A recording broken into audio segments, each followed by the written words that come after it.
नमस्कार, मैं हूं ब्रजेंद्र मिश्रा। आप देख रहे हैं न्यूज ट्रैप ऑनलाइन। बागेश्वर महाराज ने मोक्ष पर अपना बयान क्या दिया, भूचाल सा आ गया। पूरे हिंदुस्तान में हर कोई उनके मोक्ष वाले बयान की निंदा करने लगा। तो आखिर क्या बागेश्वर बाबा ने गलत कहा क्या? मेरे हिसाब से बागेश्वर बाबा ने कुछ भी गलत नहीं कहा। भगदड़ में मौत हुई, गंगा की गोद में मौत हुई, गंगा के संगम तट पर मौत हुई, तो मोक्ष नहीं मिलेगा तो क्या मिलेगा? अंतिम क्रिया करने लोग यहीं आते हैं।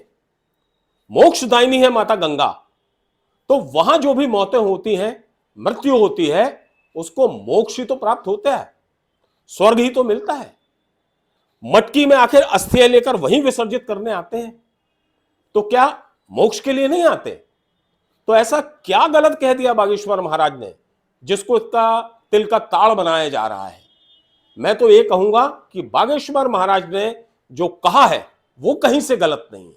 उसकी कई वजह हैं। आप तो जानते हैं कि गंगा में सजीव शरीर लेकर जब प्राण निकलते हैं तो मोक्ष ही मिलता है। जीवन मरण पर किसी का नियंत्रण नहीं है। जीवन मृत्यु का समय मुकर्रर है, विधि का विधान है। कब किसकी मृत्यु कहां होनी है ये पहले से तय है, ये लिखा हुआ है। संभव है मृत्यु का कारण और परिस्थितियां यही लिखी रही हो, मोक्षदायिनी ने अपने पास बुलाया हो, वरना करोड़ों की भीड़ थी महाकुंभ में और मृत्यु आखिर इतने ही लोगों की हुई। इसका आशय नहीं है कि और ज्यादा की मृत्यु होनी थी। कहने का आशय है कि जो मुकद्दर में लिखा था कि गंगा के तट पर गंगा की गोद में इतने लोगों को हमेशा के लिए सोना है, तो वैसा हुआ। पावन तट पर ऐसी मौत सौभाग्यशालियों को नसीब हो पाती है, ये हमारे धर्म ग्रंथ भी कहते हैं। फर्क और दुर्भाग्य सिर्फ इतना है कि ये मौतें भगदड़ से हुई। इसकी वजह से हर किसी को दुख है और बागेश्वर महाराज को भी दुख है। मौतें तो और भी लोगों की हुई, किसी को हार्ट अटैक से, किसी को अन्य बीमारी की वजह से। इनकी मृत्यु भी घर से दूर गंगा में लिखी थी, तभी इनकी मौत हुई। ये हो सकता है उनका प्रारब्ध हो। ऐसे में यदि बागेश्वर महाराज ने यदि यह कह दिया कि इन लोगों की मृत्यु नहीं, मोक्ष मिला है, तो इसमें आखिर गलत क्या है? क्या वे इन मौतों को अकाल मौत कहते? क्या आप ये चाहते हैं कि बागेश्वर महाराज इन मौतों को अकाल मृत्यु कहते? क्या बागेश्वर महाराज को यह कहना था कि अकाल मौत की वजह से आत्मा नहीं तरेगी बल्कि भटकेगी, भूत प्रेत बनकर भटकेगी, गतात्माएं भटकेंगी? क्या ऐसा बाबा को बोलना चाहिए था? क्या ये आप चाहते हैं या वो धर्माचार्य चाहते हैं जो विरोध कर रहे हैं?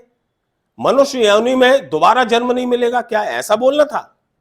क्या बाबा को यह बात सही लगती है ऐसा बोलना? स्वाभाविक है नहीं।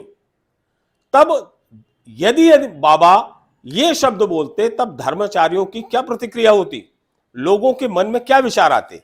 बागेश्वर महाराज से शंकराचार्य जी नाराज हो गए, उन्हें धक्का देकर मोक्ष दिलाने तैयार हो गए। क्या धक्का मारकर किसी को जानबूझकर खत्म करके मोक्ष दिलाया जा सकता है? होनी अनहोनी में बड़ा फर्क है। जैसे हत्या और हादसे में, प्रयागराज में हादसा था, किसी चूक, किसी गलती या किसी की साजिश से भी यह मुमकिन है, लेकिन इंटेंशन मृतकों को टारगेट बनाना नहीं था। चुनकर यही लोग मारे जाएं ऐसा कुछ नहीं था। जब मुलायम सिंह की सरकार थी यूपी में, तब कुंभ में क्या बड़ी घटनाएं नहीं हुई थी, लेकिन तब कोई विवाद नहीं हुआ। योगी सरकार के समय महाकुंभ शुरू हुआ तो विवाद मच गया। बागेश्वर महाराज ने तो मोक्ष की बात कहकर मृतक के परिजनों को सांत्वना दी है, ढाढ़स बनाया है, क्योंकि जो होना था वो हो गया, वो वापस नहीं लौटाया जा सकता। परिजनों की आंखों के आंसू कम हो, उसके लिए बागेश्वर महाराज ने दिलासा दिलाई है। महाराज ने भगदड़ और मौतों को कहीं से उचित नहीं ठहराया और उन्होंने अपने बयान से भी यह स्पष्टीकरण दिया, लेकिन धर्माचार्य मानने तैयार नहीं है। बागेश्वर महाराज ने कभी भी भगदड़ के कारणों पर पर्दा डालने की कोई कोशिश नहीं की। उन्होंने यह भी नहीं कहा कि वे ऐसे किसी मोक्ष के पक्षधर हैं और ऐसा मोक्ष किसी को मिलना चाहिए। बाबा ने तो इस अनहोनी में भी गतात्मा के लिए मोक्ष का रास्ता बता दिया, जो कहीं से गलत नहीं है। बाबा की भावना कुछ और थी, उसका कुछ और अर्थ निकाला जा रहा है कुछ धर्माचार्यों द्वारा, जो शायद ठीक नहीं है।